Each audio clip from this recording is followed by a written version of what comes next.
Thank you, Mr. Chairman. I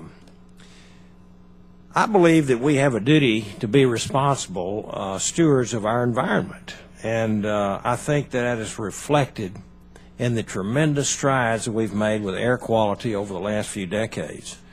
I can remember back in the 60s and 70s, as an avid outdoorsman, some of the pollutants that we've had in our water and our air, and we have made tremendous strides in that regard. However, there is no concrete evidence to support a lower standard for ozone before we have even complied with the last standard. If anything, more research needs to be done. Based on this, it makes no sense that the Environmental Protection Agency is proposing one of the most costly regulations in U.S. history on a very limited set of studies. The EPA should not be rushing to issue this new standard. Now I want to draw attention to a slide and talk a little bit about my district and how this is going to impact us. As you see up here, I have Texas 36 district, and we have the notoriety or the fortune, the good fortune I should say, to have more chemical and refining plants in our District 36 than any other district in the United States. We have the second largest manufacturing industry in the state, the chemical industry, $164.6 billion. We directly employ 9,393 individuals in District 36 alone. We pay out $934 million in wages in the district. We have an average wage of $99,386 in the state. This is 94% higher than the state average in Texas. We generate $94 million in federal taxes.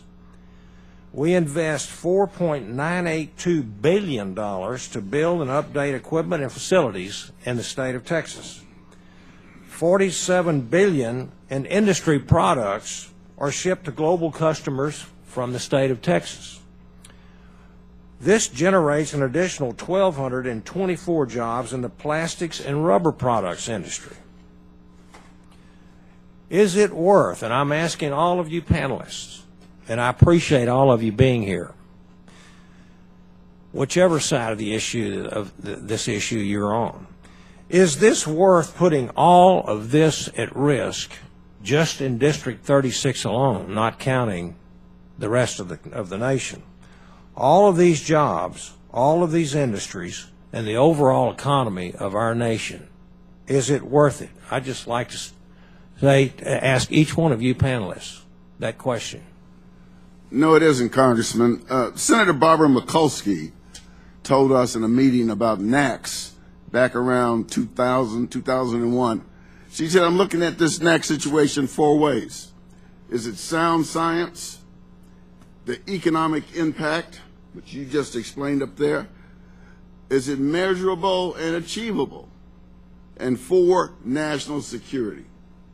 And I think this move to lower NACS further flunks all four of these categories. I appreciate that answer. We produce about 63% of all strategic aviation fuels in this area alone. Looks like a nice place to live. It is. Lots of jobs.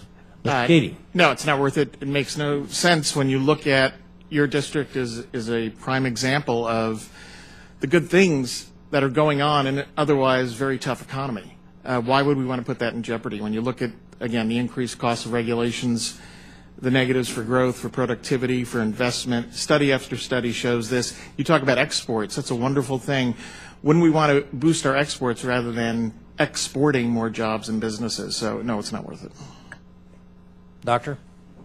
Thank you, Congressman. First, I would argue that the question of whether it's worth it shouldn't be factoring into the decision of what a safe standard is for the American public. And the evidence has shown that the current levels are not protective of public health, and that a level of 60 or in that range is more protective of public health. So setting the implementation details aside. The second point I'd like to make is that when we look at history, we look at the Clean Air Act, and a number of people in this room have commented on the success of the Clean Air Act over the last 10 to 15 years. And there have been a number of economic analyses of the benefits of the Clean Air Act, and those have concluded that the Clean Air Act may be one of the best financial decisions our government's ever made.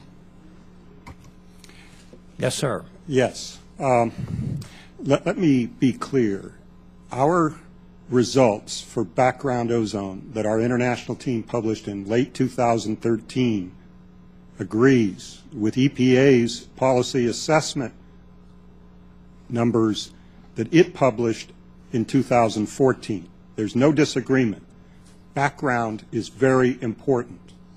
Those dots I showed in that figure were from EPA's own analysis. The bottom line is as follows. We have made great advances in reducing ozone. The problem we're now getting into is that background itself is beginning to rear its head. We're going lower and lower and lower. And we're at that level. And let me explain. What EPA did was they ran a model.